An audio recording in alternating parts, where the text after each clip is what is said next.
Hi, and welcome to the first video on this YouTube channel. Today we're going to be talking about long exposure photography. We can take a boring picture like this and turn it into something like this. So before we can talk about long exposure, we need to talk about what exposure is in general.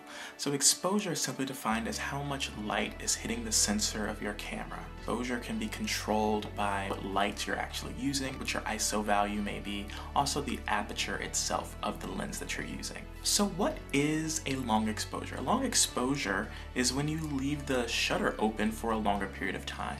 So for typically indoor situations, we're shooting at a shutter speed of around 1/30 or between 1/60, whatever your lighting situation needs. But for a long exposure, we're keeping that open for even longer. So we could be using 30 seconds, we could be using 15 seconds, or 1 second, whatever the situation may be for you to get whatever desired effect you want.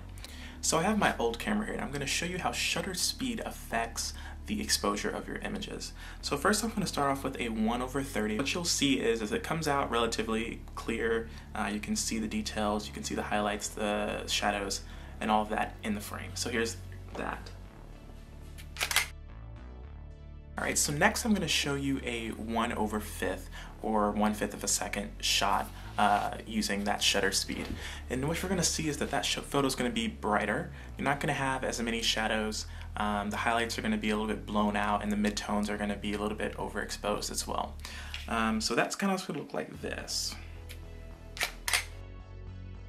If you notice the sound of the shutter as well, it stayed open for longer. So the very first one sounded something like this, and then this one at 1/5 of a second sounds like this.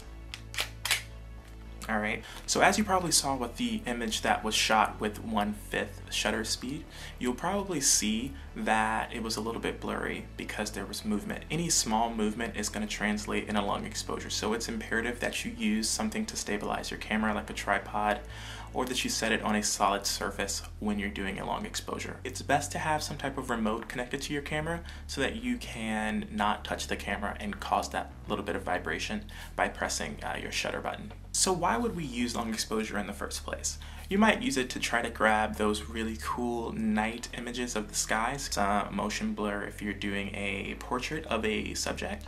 You might also try to do some car photography, so you can have that car drive by fast and you can have the rest of your frame nice and crisp, but your car is going to have a nice motion blur on it. So anyone can take long exposure photography. Anyone who has a camera or even a phone with an app that allows you to control the shutter speed. So apps like Lightroom Mobile and also VSCO will also allow you to control the shutter speed. VSCO, however, will only allow you to go up to 1 second. So now I'm going to go over how I would shoot a long exposure. Okay, so I had the idea of putting a white pillowcase over my head and moving my head around in order to capture some motion using the long exposure. I'm now checking it to see how it worked out for me. I think I liked it a lot, but I still wanted to try it one more time just to make sure everything was right. So here I am trying it again, and I think I got it this time. And this is what I came up with. Here's the boring picture that I took. I didn't record that part, but here is the picture that's actually really nice. I really like the motion blur there. I like how my shoulders are also a little bit out of focus as well. So now I want you to try it for yourself. Go ahead on and try some long exposure photography using your phone, using the Lightroom app, or if you have a camera, go ahead and try it out with that. Upload those pictures, post it on your social media, and tag me at #DWP Photography, and I'll check it out for myself. Until next time, thanks, like and subscribe below.